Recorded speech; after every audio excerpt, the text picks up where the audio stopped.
اعوذ باللہ من الشیطان الرجیم بسم اللہ الرحمن الرحیم رب اشرح لی صدری ویسر لی امری واحلل عقدۃ من لسانی یفقہوا قولی رب زدنی علما۔ ایمان کی دراصل حیثیت کیا ہے؟ ایمان کو ہم ایک بیج سے تشبیہ دے سکتے ہیں۔ اگر اس بیج کو مناسب جگہ، مناسب زمین، مناسب پانی، آب و ہوا اور موسم نصیب ہوگا تو وہ بیج بہترین شکل میں پھلے پھولے گا اور بہترین پھل لائے گا۔ اور اگر اچھی سے اچھی نوعیت کا اور اچھی سے اچھی قسم کا بیج آپ ایک بوتل میں سجا کر اپنے ڈرائنگ روم کی زینت بنا دیں تو وہی بیج آپ کو کوئی فائدہ نہیں دے گا، آپ اس سے کچھ بھی حاصل نہ کر پائیں گے۔ لیکن اگر وہ بیج بہترین زمین میں جاتا ہے تو بہترین پھل لاتا ہے۔ بالکل اسی طرح جتنا عمدہ نوعیت کا ہمارا ایمان ہوگا اتنے ہی اس کے آثار اور اس کا اظہار بہترین طریقے پر ہوگا۔ ہماری عبادات، ہمارے معاملات، ہمارے طور طریقے، ہماری سوچیں، ہماری نیتیں اتنی ہی خوبصورتی میں ڈھل جائیں گی۔ خوبصورتی سے مراد وہ خوبصورتی جو اللہ سبحانہ وتعالیٰ کی نظر میں خوبصورتی ہے۔ یہاں پر اللہ سبحانہ وتعالیٰ جس چیز کا حکم دے رہے ہیں وہ یہ کہ ایمان لے آؤ۔ کس پر ایمان لاؤ؟ اللہ پر، اس کے رسول پر، پھر کتاب پر۔ کس کتاب پر؟ جو حضور صلی اللہ علیہ وسلم پر نازل ہوئی، یعنی قرآن پاک، اور اس کتاب پر جو آپ سے پہلے نازل ہوئی۔ لیکن یہاں پر یہ بتاتی چلوں ساتھ ہی کہ ہم سے کسی ایسی کتاب پر ایمان لانے کا تقاضا نہیں کیا گیا جو حضور صلی اللہ علیہ وسلم سے بعد ہی آنے والی ہو۔ ہمیشہ یہ ہوتا رہا کہ ہر نبی نے اپنے آنے والے نبی کے بارے میں بشارت دی اور آنے والے نبوت اور پیغمبری کے بارے میں بتایا، لیکن حضور صلی اللہ علیہ وسلم کے بارے میں واضح طور پر فرما دیا کہ وہ آخری نبی ہیں اور اس کے بعد آپ صلی اللہ علیہ وسلم کے بعد کوئی نبی نہیں آئے گا، اور آپ کی کتاب آخری کتاب ہے۔ پہلی جتنی بھی شریعتیں آئیں، جتنی بھی کتابیں آئیں، ان تمام کتابوں میں، ان تمام شریعتوں میں تبدیلی ہو گئی، پھیر پھیر ہو گیا۔ لوگوں نے اپنی مرضی سے اس کے معنی، اس کے الفاظ تک بدل ڈالے۔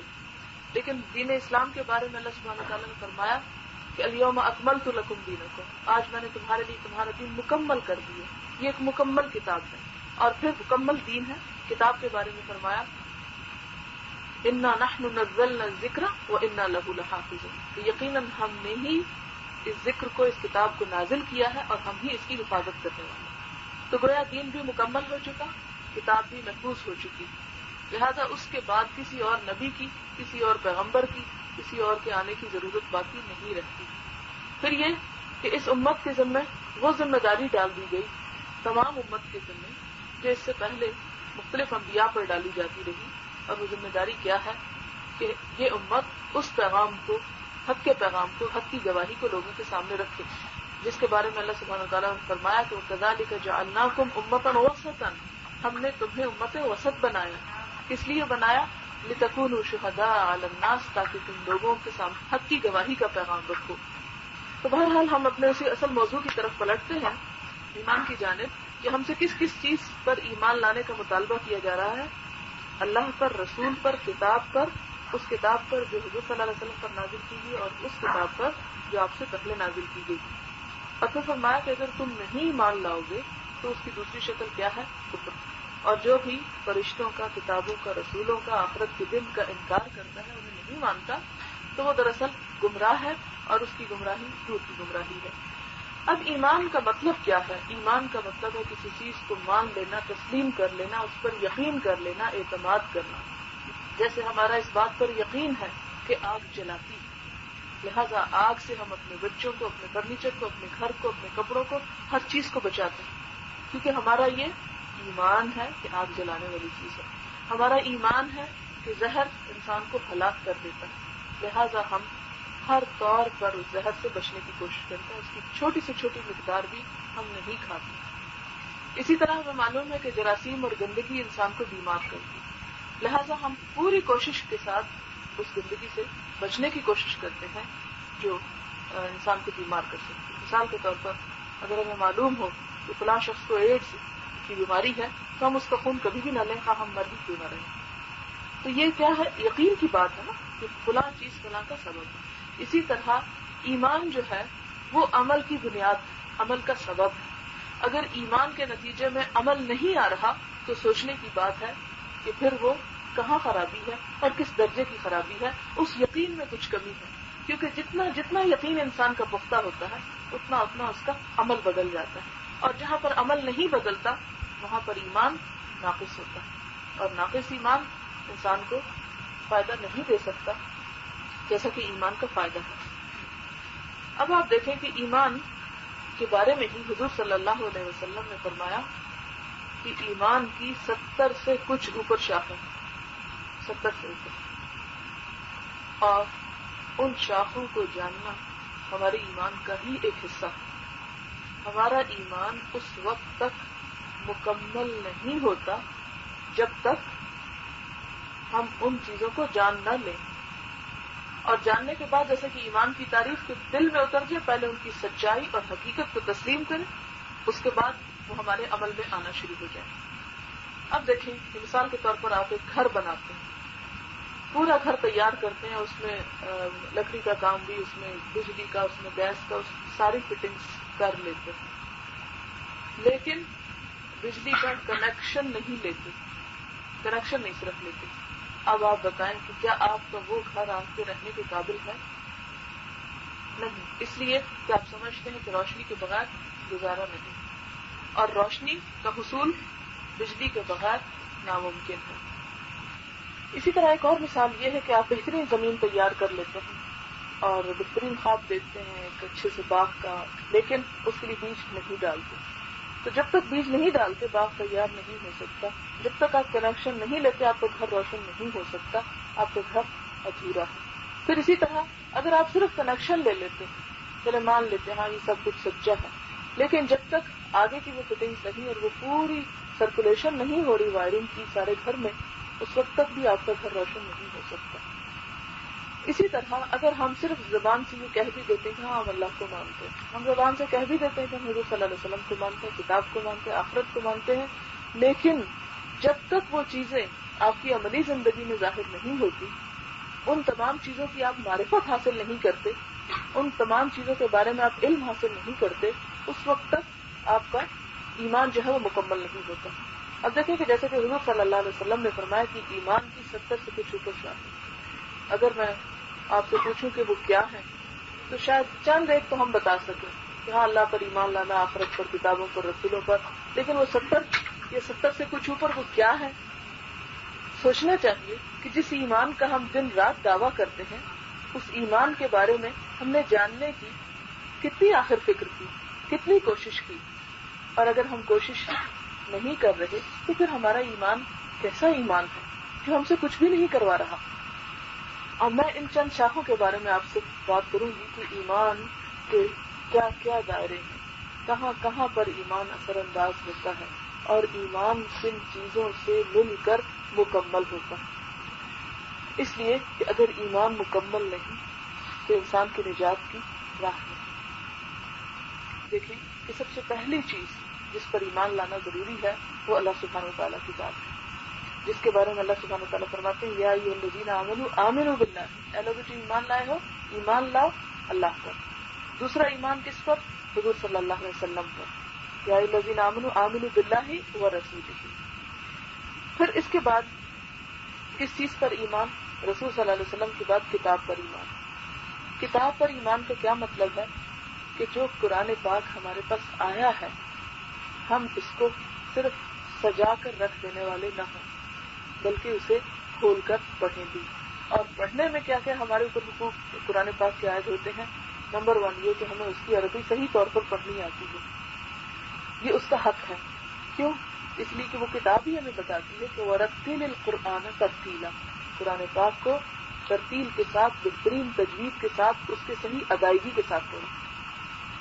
اب دیکھیں کہ اگر ایک شخص کو بہت اچھی انگریزی بھی بولنی آتی ہے لیکن وہ پنجابی لہجے میں بولتا رہے تو وہ ساری بے اثر ہو جاتی ہے، ایسا لگتا ہے جاہل بول رہا ہے۔ اسی طرح آپ دیکھیں کہ عربی زبان میں اگر آپ اس کو ٹوٹے پھوٹے انداز میں پڑھتے ہیں. جہاں پر لمبا کرنا ہے اسے لمبا نہیں کرتے, جہاں چھوٹا کرنا ہے, جہاں مد ہے, جہاں شد ہے, جہاں زبر زیر ہے, اس کا آپ اہتمام نہیں کرتے, بس جیسے تیسے آ رہا ہے وہ کرتے چلے جاتے ہیں. تو اس کا کیا لطف ہوگا, اس کا کیا اثر ہوگا, جبکہ اس کی وہ اپنی جگہ پر ہی قائم نہیں. اس کی مثال آپ اس طرح سمجھیں کہ جیسے آپ سیلڈ بنا رہے ہیں, سیلڈ میں آپ ڈال رہے ہیں کیوکمبر بھی ڈال رہے ہیں, کھیرا ڈال رہے ہیں, گاجر ڈال رہے ہیں, مولی ڈال رہے ہیں اور پیاز ڈال رہے ہیں.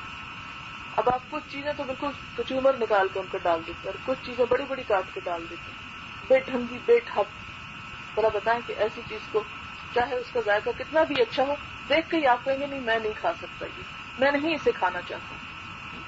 اسی طرح کپڑوں کے معاملے میں اگر آپ ایک سرخ رنگ کے کپڑے پہن لیں, اس میں یہ کہ آپ شلوار ایسی پہن لیں کہ جو بہت ہی ڈارک سرخ ہو, اور قمیض اس کے ساتھ کی ایسی پہن لیں جو بالکل لائٹ قسم کا سرخ, تو وہ آپ کو جچے گا نہیں, سجے گا نہیں. ہر چیز اپنی اپنی متناسب جگہ پر ہم چاہتے ہیں. دنیا کی زندگی کے بارے میں تو ہمارا یہ نظریہ ہے کہ کھانے میں ایک بیلنس ہو, بہترین ہو, خوبصورت ہو, اچھے طریقے سے پیش کیا گیا ہو. پہننے کے بارے میں ہمارا ذوق یہی ہے. اسی طرح اپنے سارے تراش خراش کے بارے میں ہم سمجھتے ہیں کہ ہمیں بہت ویل ڈریسڈ اور بہت اچھی طرح زندگی گزارنی چاہیے. لیکن دین کے معاملے میں اور کتاب کے معاملے میں ہم اتنے سست کیوں ہیں؟ ہم میں سے جتنی بھی مائیں ہیں اچھی طرح جانتی ہیں کہ ہم اپنے بچوں کی دنیا کی تعلیم کے بارے میں کتنے فکر مند ہیں. یہاں سے ایک نمبر کم نہ آ جائے, وہاں یہ ہو جائے, پوری طرح دن رات ان کے ساتھ ہم جاگتے ہیں, پریشان ہیں. جہاں بیٹھے ہیں ہمارے دل وہیں اٹکے ہوئے ہیں کہ وہ کسی طرح پڑھ لیں, ان کے امتحان اچھے ہو جائیں. لیکن کیا واقعی ہم ان کے ساتھ مخلص کہ ہم ان کی صرف چند دن کی زندگی بنانے اور سنوارنے کی فکر تو کر رہے ہیں, لیکن آخرت کی زندگی, ہمیشہ ہمیشہ کی زندگی, اس کے بارے میں ہم کیا سوچتے ہیں, اس کے بارے میں ہم انہیں کیا پرووائڈ کریں؟ وہ تو ہمارے آگے محتاج ہیں, ان بیچاروں کو تو ابھی خود نہیں پتا کہ انہیں کیا کرنا چاہیے. یہ تو ہماری ذمہ داری بنتی ہے کہ ہم انہیں سکھائیں. لیکن ہم ان کے قرآن ہی کے مثال کے طور پر پہلی میں نے بات بتائی کہ کتاب پر ایمان لانے کا مطلب یہ ہے کہ ہم اس کتاب کو پڑھنا جانتے ہیں. پڑھنا کس طرح کہ اس کو ٹھیک طریقے سے, نہ ہو آپ کا لہجہ بہت عربی, لیکن اس کے جو لفظ ہیں ان لفظوں کو صحیح طور پر ان کی ادائیگی آنی چاہیے تاکہ وہ لفظ اپنے ہی معنی دے. اب مثال کے طور پر آپ دیکھیں کہ قرآن پاک کے لفظ ایک آمنو, آمنو کا مطلب ہے ایمان لائے. آمینو اگر آپ اس کو پڑھ رہے ہیں تو آمینو کا مطلب ہے ایمان لے آؤ. رسولوں کے بارے میں اللہ سبحانہ وتعالیٰ قرآن پاک میں متعدد بار فرماتے ہیں کہ مبشرین منذرین, خوشخبری دینے والے, ڈرانے والے. اب یہاں پر اگر کوئی شخص اس کو مبشرین اور منذرین پڑھ جائے تو آپ کو پتہ ہے کتنا بڑا جرم ہو جاتا ہے کہ ڈرائے جانے والے, یعنی جن کو ڈرایا گیا, اور خوشخبری دیے جانے والے. حالانکہ پیغمبروں کا کام لینا نہیں تھا لوگوں سے, بلکہ انہیں دینا تھا, تو معنی بالکل بدل جاتے ہیں. تو پہلا فرض ہمارا کیا ہے؟ کتاب کو صحیح طور پر سیکھنا, اس کا اہتمام کرنا. دوسرا کیا ہے کہ صرف پڑھنا نہیں, صرف ریڈنگ نہیں, صرف قرآن خوانی نہیں, بلکہ قرآن فہمی بھی, اس کو سمجھنا. اس لیے کہ سمجھے بغیر اس کا حق ادا ہو ہی نہیں سکتا. یہ اللہ کا کلام ہے. آپ دیکھیں کہ آپ کسی شخص سے محبت کرتے ہیں, آپ کا دل چاہتا ہے آپ اس کے پاس بیٹھیں, اس سے بات کریں. اللہ سبحانہ وتعالیٰ سے اگر ہماری محبت ہے تو کیا ہمارا یہ دل نہیں چاہے گا کہ ہم اس کی بات کو سمجھیں؟ قرآن کیا ہے؟ ورڈ آف گاڈ ہے, اللہ کا کلام ہے, اللہ کی بات ہے. اللہ جس کے بارے میں, جس پر ایمان لانے کا مطلب یہ ہے کہ ہم اس سے سب سے زیادہ محبت کرنے والے ہیں. والذین آمنوا, جو ایمان والے ہوتے ہیں, اشد حبا للہ, اللہ کی محبت میں سب سے شدید ہوتے ہیں. ہر چیز سے بڑھ کر انہیں خدا پیارا ہوتا ہے. اب خدا سے اگر پیار ہے تو اس پیار کا ثبوت کس طرح ہمیں دینا ہے؟ اس کی کتاب کو سیکھ کر. اگر ہمیں کتاب سمجھ نہیں آتی, رب کی بات سمجھ میں نہیں آتی, تو وہ محبت ادھوری رہ جاتی. آپ دیکھیں کہ آپ کسی شخص سے ملتے ہیں, وہ ٹرکش بولتے ہیں, آپ کو ٹرکش نہیں آتی, آپ کتنا بھی اس سے محبت کرتے ہیں, وہ آپ سے محبت, لیکن جب تک آپ اس کی بات نہیں سمجھتے آپ کی وہ دوستی قائم نہیں رہ سکتی. اس کے درمیان کوئی کامن قدر ہے ہی نہیں, کوئی قدر مشترک ہے ہی نہیں. تو اس کے لیے ضروری ہے محبت کے اظہار کے لیے کہ ہم رب کی بات کو سمجھنے والے. رب تو ہمارے دلوں تک ہی جانتا ہے, لیکن ہمیں بھی کیا کرنا چاہیے کہ اس کے کلام کو سمجھیں. اب سمجھنے کے بعد اگلا اسٹیپ جو آتا ہے, کتاب پر ایمان لانے کا اگلا مطلب جو ہے وہ یہ کہ ہم اس پر عمل بھی کریں. اس لیے کہ علم عمل کے بغیر فائدہ نہیں دیتا. اس کی مثال کس طرح ہے؟ جیسے آپ کو بھوک لگی اور آپ کو پتا ہے کہ سامنے میز پر کھانا پڑا. اب آپ کا یہ علم آپ کی بھوک مٹا دے گا؟ آپ بہت اچھی طرح، آپ کو یقین کی حد تک علم ہے، پورا علم ہے، اور کھانا آپ کو نظر بھی آ رہا ہے، آنکھوں سے دیکھ رہے ہیں، مشاہدے سے ثابت ہے آپ کی کہ وہ کھانا موجود ہے. اب یہ علم آپ کی بھوک نہیں مٹائے گا جب تک آپ وہاں جا کر وہ کھانا کھاتے نہیں ہیں. تو بالکل اسی طرح جب تک ہم قرآن پاک کو سمجھنے کے بعد اس پر عمل نہیں کرتے، اس وقت تک ہماری بھوک نہیں مٹے گی. کون سی بھوک کی آپ بات کرتے ہیں؟ ہمیں تو کسی قسم کی بھوک نہیں. ہمیں تو اللہ نے بہت کچھ دیا ہوا ہے، ہم تو دنیا میں بہت خوشحال ہیں، ہر طرح کی نعمتیں ہمیں میسر ہیں، علم بھی ہے، گھر بھی ہے، دولت بھی ہے، کاروبار بھی ہے، جابس بھی ہیں، سب کچھ ہے. کون سی بھوک ہے؟ ہمیں کوئی بھوک نہیں. ہمیں ایسی باتیں مت سنا. بات یہ نہیں، بات یہ کہ انسان کے دو حصے، ایک اس کی روح، ایک اس کا جسم. انسان اگر اس کے اندر سے روح نکال دی جائے تو باقی کیا بچتا ہے؟ اس ڈھیر کو تو آپ جا کے مٹی کے اندر دبا آتے، کتنا بھی آپ کو وہ پیارا ہو. انسان وہی ہوتا ہے، وہی اس کی آنکھیں، وہی ناک، وہی ہاتھ، وہی پاؤں، سب کچھ وہی شکل اس کی، لیکن وہ روح نہیں، تو آپ کے نزدیک اس کی کوئی اہمیت نہیں. اسی طرح اگر روح ہے کہیں اور جسم نہیں اسے ملا تو بھی اس کی کوئی اہمیت نہیں. ہم صرف اس جسم کا نام نہیں، ہم روح اور جسم دونوں کا مجموعہ. جسم کو پالنے کے تو ہم سارے طریقے اختیار کرتے ہیں، اس کا پیٹ بھرنے کے لیے تو ہم سارے پاپڑ بیلتے ہیں، لیکن اس روح کی بھوک مٹانے کے لیے، اس روح کی پیاس مٹانے کے لیے، اس کو بجھانے کے لیے ہم کیا کر رہے ہیں؟ اور روح ہے کیا؟ روح کیا ہے؟ اللہ سبحانہ وتعالیٰ قرآن پاک میں ہمیں بتاتے ہیں، یسألونک عن الروح، یہ لوگ آپ سے روح کے بارے میں سوال کرتے ہیں. قل الروح من امر ربی، ان سے کہہ دو کہ روح میرے رب کا امر ہے، یعنی اس کا رشتہ اور صلہ رب سے جڑا ہوا ہے. اب جو امر ربی ہمارے اندر موجود ہے، اس کی ضرورت اگر ہم پوری نہیں کریں گے، اور اس کی ضرورت کیا ہے کہ اسے اس کے رب کے ساتھ ملا کے رکھا جائے. اس کی بھوک کیا ہے کہ وہ اپنے رب کی تلاش میں ہے. اور ہر فطرت یہی وجہ ہے کہ دنیا میں آنے والا ہر بچہ جب بولنا شروع کرتا ہے اور اسے بتایا جاتا ہے یہ اللہ نے پیدا کیا، اللہ نے، وہ پوچھتا ہے اللہ کون ہے، اللہ کہاں ہے، اللہ کیسا ہے، اللہ کو کس نے پیدا کیا. ہر بچہ یہ سوال کرتا ہے. وہ کہاں سے سیکھتا ہے؟ کس نے اس کے ذہن میں ڈالا؟ خدا ہی نے تو ڈالا. خدا تعالیٰ فرماتے ہیں کہ میں ہر انسان کو اس کی فطرت پر پیدا کرتا ہوں، پھر اس کے ماں باپ اس کو یہودی یا عیسائی بنا دیتے ہیں. کیا تم نے کبھی دیکھا کہ کسی اونٹنی کے پیٹ سے کن کٹا بچہ پیدا ہو؟ نہیں، تم ان کے کان کاٹتے ہو جیسے مشرکین کے ہاں رسم و رواج تھا. تو اسی طرح اور مشرکین کے ہاں رواج تھا، یہ 8ویں 9ویں پارے میں بھی آپ پڑھیں گے کہ وہ جانوروں کو بتوں کے نام پر ان کے کان کاٹ کے اونٹنیوں وغیرہ کے تو آزاد کر دیتے تھے. وہ مختلف طریقے ہوتے تھے، کہیں کسی کا چھوٹا کٹا، کسی کا بڑا کٹا، تو پتا ہوتا تھا کہ ہاں یہ حبل کے نام کا ہے اور یہ فلاں کے نام کا ہے. اس کو پھر کوئی چھیڑتا نہیں تھا، نہ اسے کوئی پکڑتا، نہ اس کا دودھ پیتا، نہ اس کو ذبح کرتا، وہ پھر آزاد پھرا کرتا تھا. تو ایک شناخت تھی. تو اسی طرح یہ کہ اس کی وہ شناخت رب نے تو وہ نہیں کہا، تم نے خود ہی وہ دے دی.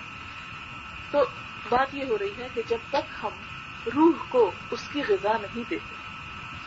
اب دیکھیں، آپ بہترین ایک گاڑی لے لیں، خوبصورت بہترین نئے سے نئے ماڈل کی، اگر اس کے اندر آپ اس کے ڈیزل نہیں ڈالتے، اس میں پیٹرول نہیں ڈالتے، اس کی غذا نہیں مہیا کرتے، کب تک چلے گی؟ نہیں چلے گی، رک جائے گی. اسی طرح جب تک ہم اپنی اس روح کی غذا اسے فراہم نہیں کرتے تو کیا کرے گی؟ یہ ہمیں ہی ستانا شروع کر دے گی. ہمارے اندر ہی ڈپریشن پیدا ہوگا. کوئی بیماری نہ ہوتے ہوئے ہم بیمار ہیں، کوئی دکھ نہ ہوتے ہوئے ہم دکھی ہیں، کوئی خوف نہ ہوتے ہوئے ہم خوف زدہ ہیں. یہ سب کچھ کہاں سے آ گیا؟ اسی وجہ سے تو آ گیا کہ ہم نے صرف ظاہر کو خوب اہمیت دی، اور جو ہمارا اندر تھا اس کی ضرورتوں کو ہم بھول گئے.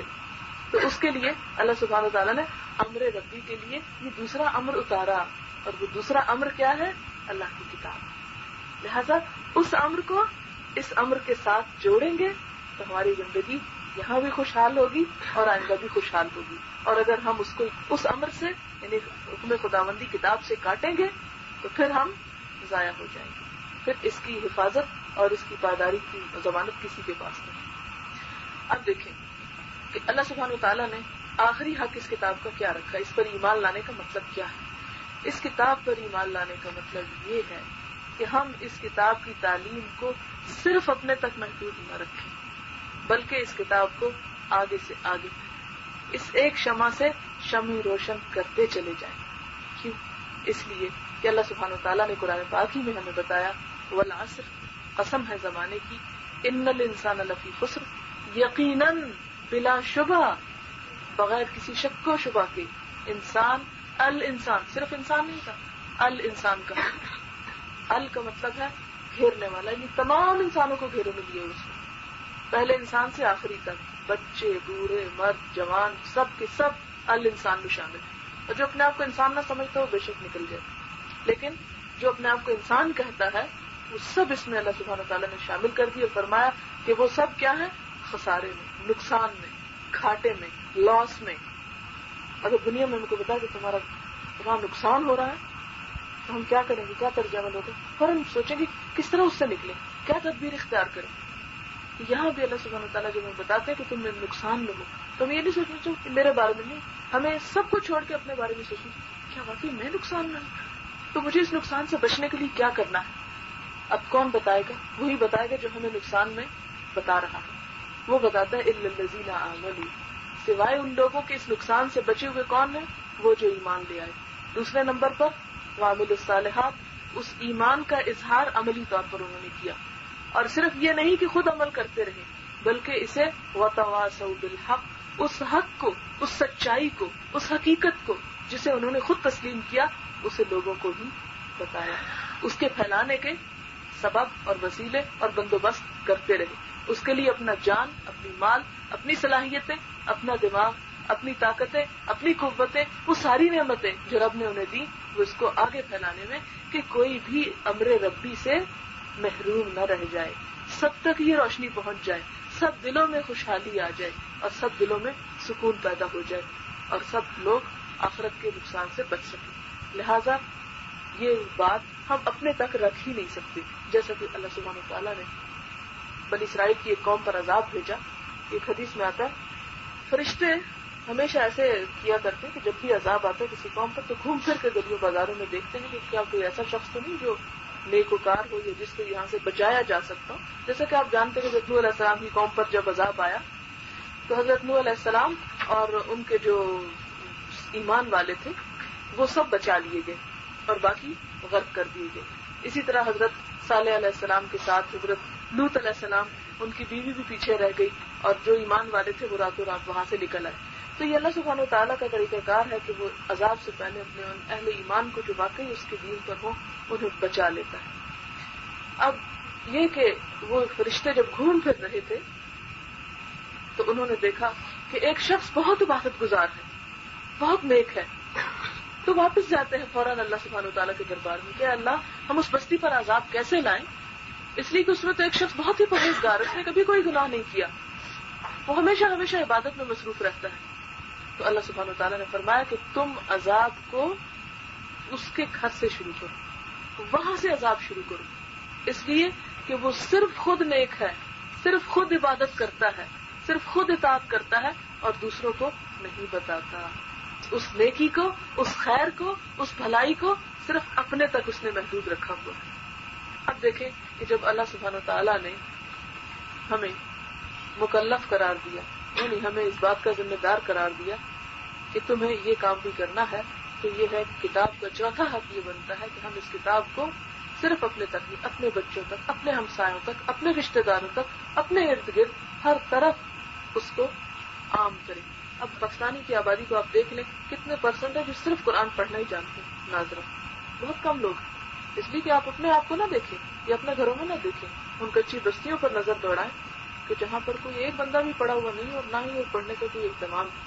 بچے سارا دن گلیوں بازاروں میں گھومتے رہتے ہیں ادھر ادھر یا کہیں کام کر رہے ہیں، اور افسوس کی بات یہ کہ اگر ہمارے پاس ہی کوئی کام کرنے کے لیے آ جاتا ہے تو ہم باقی چیزوں کا تو کچھ نہ کچھ سوچ لیتے ہیں، لیکن کبھی ہمیں یہ نہیں سوچ آئی، کبھی ہمارے دل میں یہ خیال نہیں آیا کہ یہ بھی ہمارے ہی طرح کا ایک انسان ہے، اس کے ساتھ بھی وہی حشر نشر قبر قیامت دوزخ سب کچھ حساب کتاب لگا ہوا ہے، اس کو روشنی دینا بھی ہمارا ہی فرض ہے۔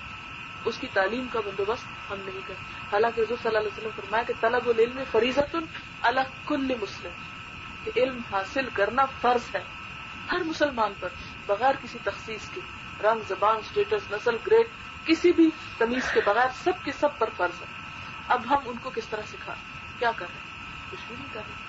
اپنے بچوں کو کیا کر رہے ہیں؟ کبھی دل چاہتا تو کر لیتے ہیں، کبھی ہال اٹھتا ہے تو کہہ دیتے ہیں پڑھ لو پڑھ لو. دنیا کے پڑھانے کے لیے ہر وسیلہ اور ہر فیسلٹی دیں گے اور پوری کوشش کریں گے، پوری مدد کریں گے، محبت سے، پیار سے، لالچ سے کسی نہ کسی طرح گھیر گھار کے انہیں لے آئیں گے پڑھو. اور جب دین کی بات آئے گی طرح طرح کی صلواتیں سنائیں گے بیٹھ کے، تم پڑھتے نہیں ہو، تم فلاں ہو فلاں ہو فلاں. تو بچے معصوم، انہیں پتہ ہی نہیں کہ ماں کس بات پر غضبناک کیوں چلی جا رہی ہے، کس بات پر یہ اتنا برس رہی ہے. لہٰذا وہ کیا ہوتا ہے، انکانشیسلی ایک نفرت پیدا ہونی شروع ہو جاتی ہے دین سے.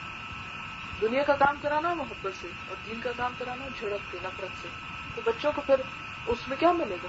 کچھ بھی نہیں. نہ انہیں اس کا مطلب آتا ہے، نہ اس کی روح کا علم ہے، نہ انہیں اس کا کوئی فائدہ نظر آتا ہے. اور جب کبھی کبھار نہیں کر پاتے تو اس پہ اتنی لمبی چوڑی ڈانٹ پھٹکار پڑ جاتی. تو ایسا کام بھلا وہ کیوں کرے جب خود مختار ہو جائیں گے؟ یہی وجہ ہے کہ ہماری نسلوں کی نسلیں جاہل کی جاہل پیدا ہو رہی ہیں. جاہل میں اس لیے کہوں گی کہ ہمارے ہاں وہ جہالت تو واضح ہے، جہالت ہی ہے جہاں پر لوگ پڑھے لکھے نہیں ہیں، یعنی دنیا کی بھی کوئی تعلیم نہیں. اور افسوس کی بات یہ کہ جو ہمارے ہاں بڑی بڑی ڈگریاں بھی رکھتے ہیں ان کا بھی حال کچھ بہت اچھا نہیں. دنیا کے تمام علوم و فنون جو ہیں وہ زیر کیے ہوئے ہیں، لیکن قرآن کی ایک آیت صحیح طور پر شاید نہ پڑھنا چاہتے. اب آزما کر کسی ایک کالج میں نکل جائیں، کسی ایک اسکول میں نکل جائیں، ایک سروے کر لیں، لے لیں قرآن پاک، چند آیات رکھ لیں اور 15-20 بچوں سے، 15-20 ٹیچر سے پڑھوا کے دیکھیں. آپ کو پتہ چلے گا کہ کیا پڑھ کے دیتے ہیں وہ آپ کو.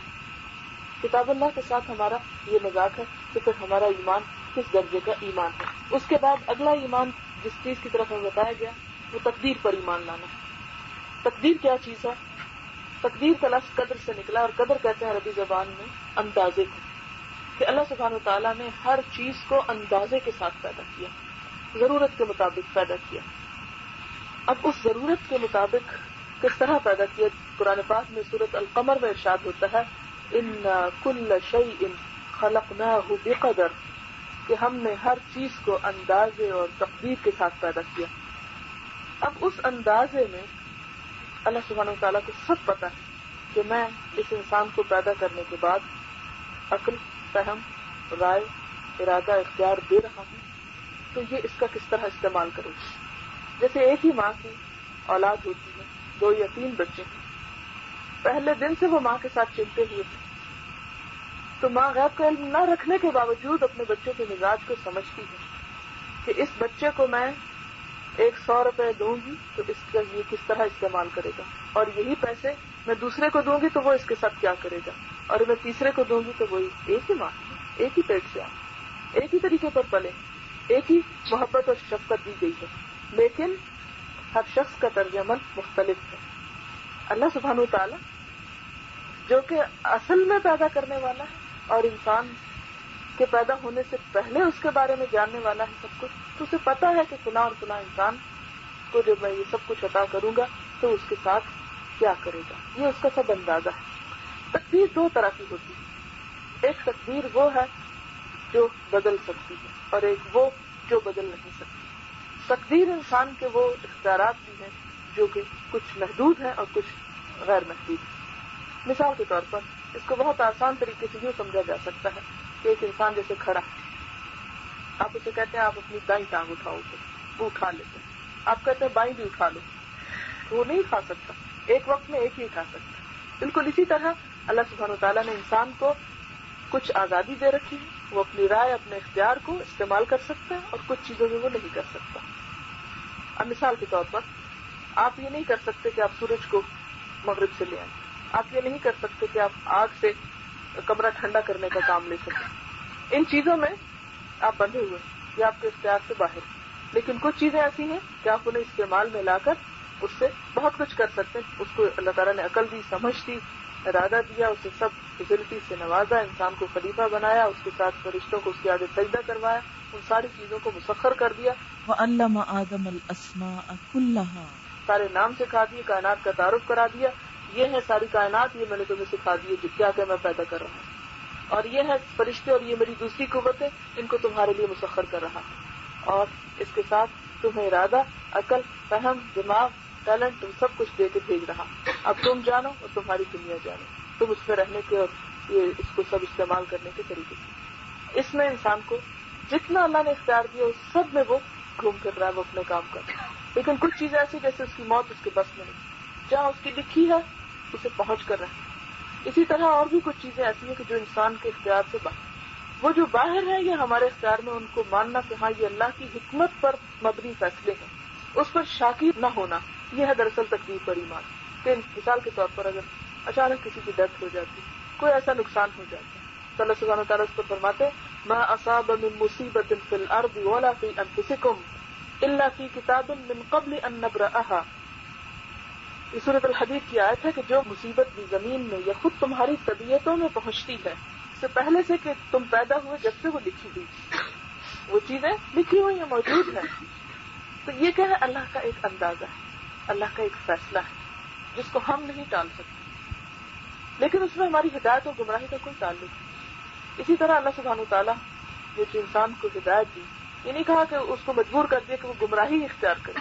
نہیں، ہم چاہیں تو ہم چوری کر لیں، کر سکتے ہیں، ہمیں طاقت دی، ہمیں عقل دی، اور ہم چاہیں تو اپنے مال کو خرچ بھی کر سکتے ہیں، صدقہ اور خیرات بھی کر سکتے ہیں. تو یہ دراصل ہر انسان کی اپنی سمجھ بوجھ پر چھوڑ دیا گیا، اسے مجبور نہیں کیا گیا.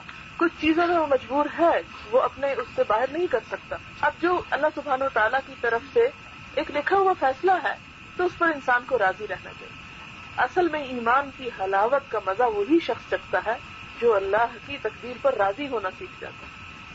کہ جب اپنی طرف سے پوری کوشش کے بعد انسان کسی چیز کو نہیں بدل پاتا تو اس پر پھر وہ راضی ہونا، یہ دراصل تقدیر پر ایمان لانا ہے. اس کی مثال ہے جیسے آپ کسی جانور کو ایک قلعے سے باندھ دیتے ہیں نا، اگر آپ نے اس کی رسی 5 گز رکھی ہے تو وہ 5 گز کے اندر ہی گھوم سکتا ہے. اگر کسی کی رسی 10 گز ہے تو وہ 10 گز کے اندر گھوم سکتا ہے.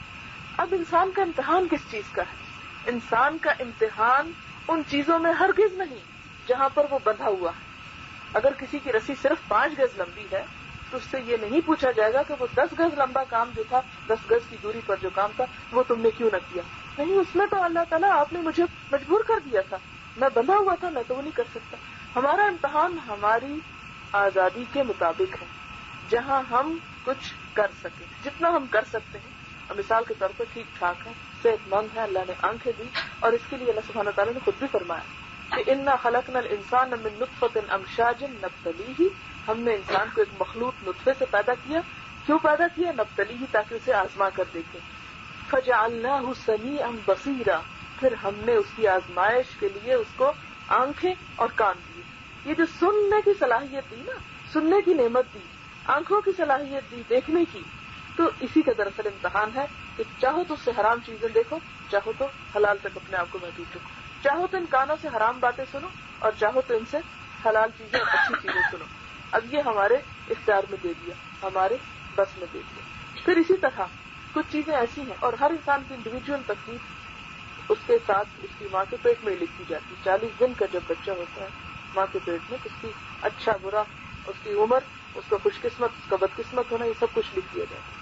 اب ایک انسان جب دنیا میں آ جاتا ہے تب ہم یہ کہیں اگر ہم خوش قسمت ہیں تو خود ہی ہم خوش قسمتی کو پہنچ جائیں گے، اگر ہماری قسمت میں لکھا ہے کہ ڈاکٹر بننا تو خود ہی بن جائیں گے، پڑھنے کی ہمیں کیا ضرورت ہے. تو یہ بات غلط ہے.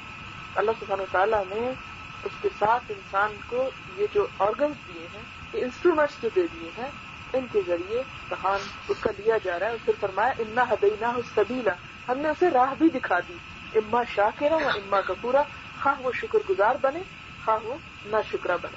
اب شکر گزار بننے کے لیے ان سب چیزوں میں ایک چیز رہ گئی، وہ یہ کہ قدر جو ہے یا تقدیر جو ہے اسے کوئی چیز بدل نہیں سکتی. کچھ تو ایسی ہے جسے غیر مبرم ہے کہ جو بالکل نہیں بدلی جا سکتی، کچھ ایسی ہے کہ جو بدل سکتی ہے، لیکن اس کو کیا چیز بدل سکتی ہے؟ کوئی رشوت، سفارش کچھ نہیں سوائے دعا.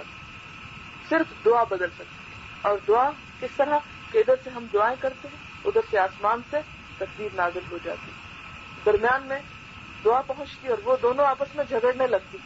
دعا کہتی ہے کہ اٹھ جاؤ، واپس چلو، اور تقدیر کہتی کہ نہیں، مجھے نازل ہونا ہے. اب یہ کہ بہرحال جو ایک دوسرے پر غالب آ جاتی ہے وہ فیصلہ ہو جاتا ہے. اور اسی لیے دعا جو ہے اس چیز میں بھی فائدہ دیتی ہے جو نازل ہو چکی مصیبت، اور اس میں بھی فائدہ دیتی ہے جو ابھی نازل نہیں ہوئی. لہذا انسان کو اللہ سے تعلق رکھنا چاہیے، اس سے دعائیں کرتے رہنا چاہیے.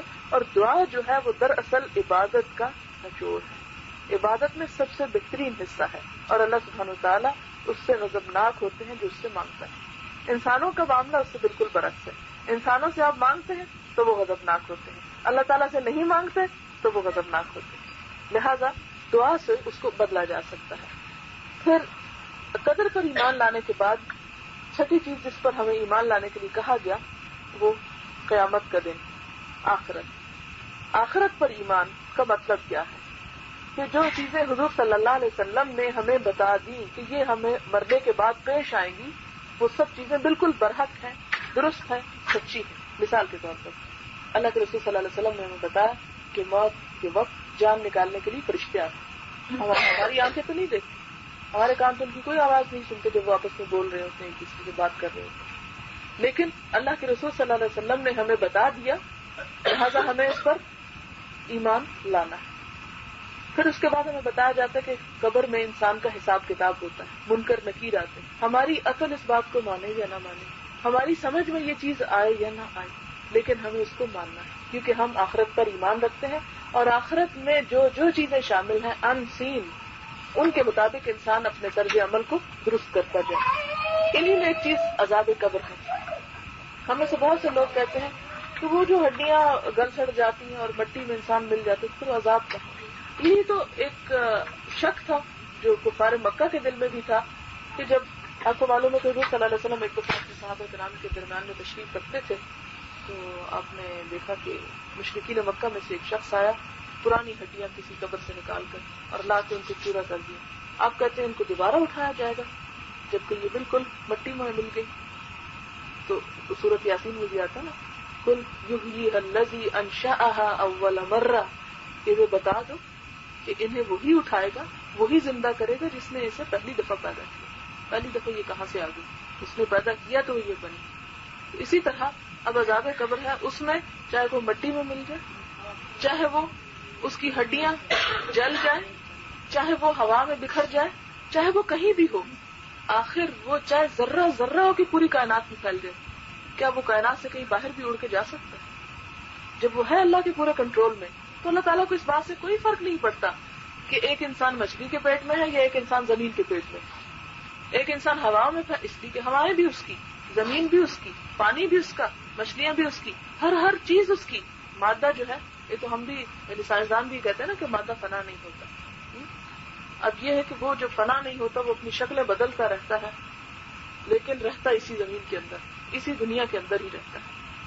یعنی جو کچھ اللہ تعالیٰ نے پیدا کیا اس میں کچھ نقص نہیں ہوگا، وہ سب کا سب یہیں پر موجود ہے. آپ کھا لیں، آپ جلا دیں، آپ کچھ کر دیں، لیکن وہ کسی اور شکل میں یہی موجود ہے. اب اسی طرح آخرت میں بھی قبر کا عذاب جو ہے اس کے بارے میں صحیح احادیث موجود ہیں، بخاری میں موجود ہے، مسلم میں، لیکن ہماری اکثریت جو ہے ان کو مانتی نہیں، لیکن نہیں جی یہ کیسے ہو سکتا ہے، ہماری تو عقل میں بات نہیں آتی. تو بات یہ ہے کہ عقل دین کو بتانے کے لیے نہیں آئی، دین عقل کی رہنمائی کے لیے آیا ہے. تو یہاں بھی آخرت میں ہمارے ایمان کا ایک حصہ ہے کہ ہم عذاب قبر کو تسلیم کریں. پھر عذاب قبر کے بعد قیامت کے دن دوبارہ جی اٹھنے کو ہم مانیں. پھر اس کے بعد حشر کے میدان میں جمع ہونا، میزان کا لگنا، دائیں بائیں اعمال نامے جو ہمارے لکھے جا رہے ہیں ان کا وزن ہونا، پھر پل صراط پر سے گزرنا، جیسے کہ قرآن پاک میں آتا ہے وَإِن مِّنكُمْ إِلَّا وَارِدُهَا، تم میں سے ہر شخص اس پر وارد ہونے والا ہے، اس سے گزر کر آگے پہنچے گا. اب وہ کیا ہے؟ بال سے باریک، تلوار سے زیادہ تیز. ہم نے تو نہیں دیکھا، لیکن ہم جس رسول پر ایمان رکھتے ہیں اور جس کی صداقت کو کفار اور مشرک بھی مانتے تھے، اس کی صداقت پر ہم ایمان رکھتے ہوئے ہم سمجھتے ہیں کہ اسی لیے فرمایا کہ قربانی کا جانور بہترین سے بہترین کیا کرو، اس لیے کہ یہ بہترین جانور تمہیں پلسرات میں گزارنے میں مدد دیں گے. اسی طرح یہ ہے کہ انسان جتنی جتنی نیکیاں کرے گا، اس دین کو جتنا جتنا پھیلائے گا، اس کی جتنی روشنی پھیلتی چلی جائے گی، قیامت کے دن پلسرات پر سے گزرتے ہوئے وہ روشنی انسان کے ساتھ ہوگی. اس اندھیرے مقام پر انسان اس کے ذریعے راستہ دیکھے گا. جس سورۃ التحریم میں فرمایا کہ وہ اہل ایمان کیا کہیں گے؟ ربنا اتمم لنا نورنا واغفر لنا، اے اللہ ہمارا یہ نور ہم پر مکمل کیے رکھنا اور ہمیں بخش دینا. یعنی ابھی ان کے ہاتھ میں جنت کا پروانہ دے دیا گیا کہ جاؤ اب اس پل کو کراس کرو اور وہ تمہارا ٹھکانہ ہے. وہاں بھی دعائیں مانگ رہے تھے اللہ تعالیٰ ہمیں بخش دینا، کہ ایسا نہ ہو. یعنی وہ خوف کی ایک کیفیت وہاں تک. اور ہم دو کام نہیں کرتے، ایک نماز صبح پڑھ لی، کبھی ایک رات کی پڑھ لی اور سب فرض ادا کر. اللہ تعالیٰ کے سجدوں کی کیا ضرورت ہے؟ اللہ تعالیٰ نے کہیں نہیں فرمایا کہ مجھے اے بندو تمہارے سجدوں کی ضرورت ہے اور تم سجدہ نہیں کرو گے تو میری کائنات کا سلسلہ رک جائے گا. نہیں، یہ جو کچھ کرنا ہے ہمارے اپنے ہی فائدے کے لیے ہے. پھر اسی طرح یہ کہ قرآن پاک کی متعدد آیات جو ہیں اس پورے حشر کا نقشہ کھینچتی ہیں. تقریباً 1000 آیات ہیں قرآن پاک میں. 1000 جو ہے جزا کے بارے میں ہے، بشارت کے بارے میں ہے. 1000 ڈراوے اور یہ آخرت کے ذکر کے بارے میں. 1000 وعدے ہیں تقریباً. اسی طرح 1000 کے قریب امثال ہیں قرآن پاک میں. تو یہاں پر ایمان کا جو حصہ ہے وہ یہ کہ اللہ کی محبت. اس وقت تک کوئی شخص مومن نہیں کہلا سکتا جب تک اللہ اور اس کا رسول اسے ہر چیز سے پیارا نہ ہو جائے. اور ابھی میں نے آیت پڑھی تھی تھوڑی دیر پہلے، والذین آمنوا، ایمان والے کون ہوتے ہیں؟ وہ ہوتے ہیں اشد حبا للہ، جو اللہ کی محبت میں سب سے بڑھ کر ہوتے ہیں. سبحانک اللہم وبحمدک نشہد ان لا الہ الا انت نستغفرک ونتوب الیک. والسلام علیکم ورحمۃ اللہ وبرکاتہ.